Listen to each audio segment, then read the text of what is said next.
femmes et 2 gars. Occupe-toi de la vieille, caporal. Et si ce coup de filet ne donne rien, je vais pas continuer à me geler dans ce petit vent d'avril, je te le dis.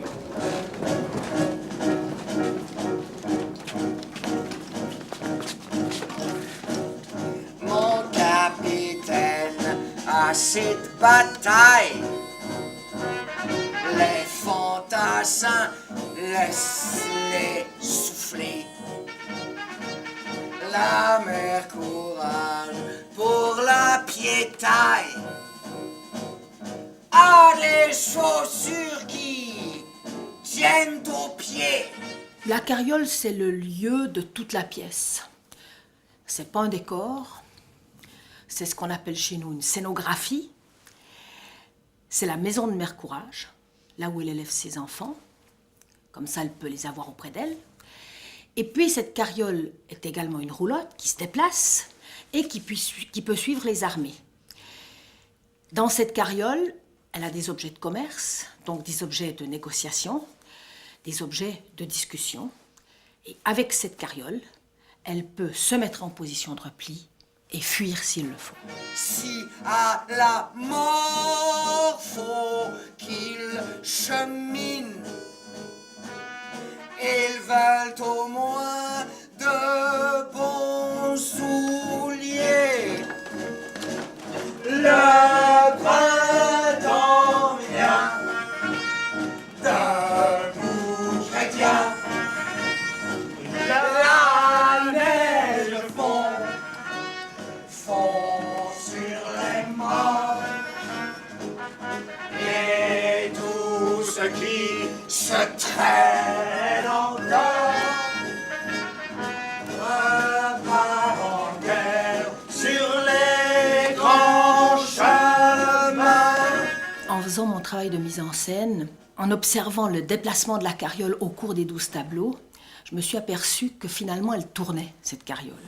J'ai donc posé la question à Jean-Claude de Bemmels si on ne devait pas, qui est notre scénographe, si on ne devait pas reprendre l'idée originale de la mise en scène de Brecht avec la plaque tournante. Et là, Jean-Claude m'a dit, c'est trop petit, Théâtre des Os, ça va faire carrousel. Et là, on a su qu'on avait trouvé exactement l'idée de la carriole de Mère Courage, parce qu'en faisant un carrousel, on augmentait la force dramaturgique de l'idée de Brecht, c'est-à-dire la carriole tourne sur elle-même comme la guerre tourne sur elle-même. Attention, je tourne la carriole.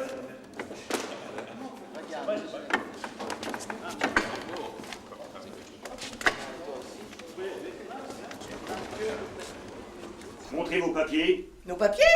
Mais c'est la Mère Courage, vous le voyez bien. Je connais pas. Pourquoi est-ce qu'on l'appelle Courage? On l'appelle Courage parce qu'elle a eu peur de perdre son bien et qu'elle a traversé le feu des canons de Riga. Avec 50 miches de pain dans sa roulotte. Ah, les pains se mettaient à moisir, le temps pressait, j'avais pas le choix. Pas d'histoire, sors tes papiers. Voilà toute ma paperasse, caporal. Alors ça, c'est un missel de Strasbourg intact pour emballer les cornichons. Ça, c'est une carte de la Moravie. Dieu veuille que j'y passe un jour, sans quoi la carte est bonne pour les rats. Et puis ça, c'est un cachet prouvant que mon cheval n'a pas la fièvre afteuse. La pauvre bête est morte, elle avait coûté 15 000 florins. Pas à moi, Dieu merci. Ça suffit comme papier. N'essaie pas de me posséder, je te ferai rentrer ton insolence. Mais restez poli. Ne venez pas dire devant mes enfants que je veux vous posséder. Je vous fais pas de proposition, moi je vous connais pas. Deuxième régiment, je n'ai qu'une patente, c'est ma figure honnête. Si vous savez pas y lire dessus, tant pis pour vous, j'y ferai pas mettre un timbre. Caporal, je sens que cette personne a l'esprit subversif. Je ne pouvais pas imaginer monter Mère Courage avec une autre actrice. Je pense qu'elle a toute la palette pour la jouer. Je pense qu'elle sait tout de Mère Courage. Du début à la fin, c'est-à-dire et intimement et politiquement. Et pour moi, la question était évidemment, en tant que metteur en scène, d'être sûr d'en avoir une vision personnelle. Pas nécessairement une vision meilleure ou plus juste que d'autres, mais qui m'appartienne et qui soit mon propre regard sur cette œuvre. Messieurs les officiers, vous n'auriez pas besoin d'un bon pistolet ou d'une boucle de ceinturon, la vôtre est tout usée, caporal. Ce n'est pas de ça que j'ai besoin. Voici de beaux gaillards, hein? Droits comme des bouleaux, larges d'épaule, forts du mollet. Je me demande ce qu'ils attendent pour prendre du service. Oh, rien à faire, caporal. Les enfants sont pas faits pour le métier des arts. Et pourquoi pas? Il y a de l'or et de la gloire à y gagner. Trafiquer dans la chaussure, c'est l'affaire des femmes. Sors du rang, toi. Montre-nous un peu si t'es un homme ou une mauviette. C'est une mauviette. Il suffit de le regarder durement, il s'évanouit. En écrasant un veau au passage. Si tu le laissais en paix, vous ne l'aurez pas. Il m'a insulté. Il a traité ma bouche de gueule.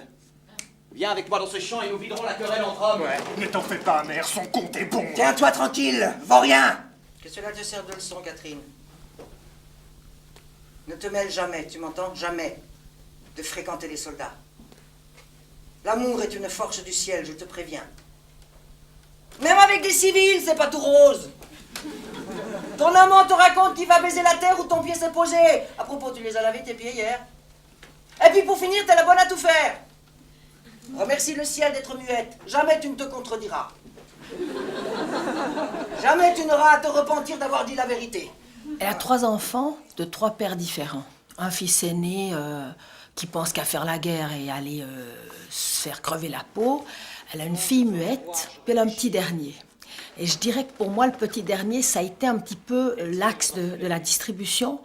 Le jour où j'ai compris qu'il fallait que je mette vraiment un acteur très jeune, c'est-à-dire un ado, un pré-ado, qui aussi ouvre une porte sur, évidemment, le fait qu'actuellement encore dans les guerres, on enrôle des mômes, on enrôle des jeunes ados dès qu'ils ont la force de tenir un fusil dans leurs bras. Il arrive que tu perdes un membre, une jambe, par exemple, ça s'est vu. Tu commences par crier vengeance au ciel, comme si c'était la fin de tout. Puis tu te calmes. Hein, on te paye un coup à boire, tu te remets en route clopin, ce qui n'empêche pas la guerre de marcher aussi bien que si tu avais encore tes 2 jambes. Hein, et qui t'empêche de procréer au plus fort du carnage, dans l'herbe haute ou derrière une meule de foin. Alors la guerre s'empare de tes rejetons, ils l'entretiennent à leur tour, et la fête continue. Oui, d'une façon ou d'une autre, la guerre s'en sort toujours. Pourquoi voulez-vous qu'elle finisse ? Ce que je trouve extraordinaire de la part de Brecht, c'est que, voulant traiter de la guerre, il l'a écrite en 1939, au moment où ça commençait, voulant en dénoncer l'inutilité et l'absurdité, il s'est servi du personnage de la mère. Il montre que les petits personnages qui sont vraiment paumés et surtout qui n'ont pas le choix. Pour en fait nous faire voir, et aujourd'hui c'est une chose qui est claire pour nous tous, que la guerre est là uniquement parce que ça rapporte du fric. Et pour montrer cette contradiction, cette absurdité, il s'est servi du personnage de la mère, qui est en fait le personnage dans la création, dans l'humanité, qui met au monde les enfants. On vient les lui chercher pour faire la guerre, pour que la guerre marche et pour faire du profit. La mère fait tout ce qu'elle peut pour entretenir ses enfants, pour les garder auprès d'elle, donc elle fait du commerce à l'intérieur de la guerre pour pouvoir leur donner à manger, et finalement la guerre les a tous bousillés et elle a tout perdu. Oh, mon amour, fais dodo mon trésor. On crie chez la voisine, là on câline. Tous traînent dans la fange, toi tu vas comme un ange. Dans ta robe de soie, retaillée pour toi.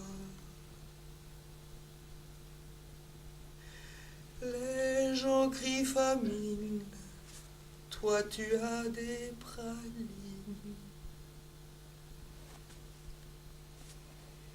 Si tu veux du gâteau, t'as qu'à dire un mot.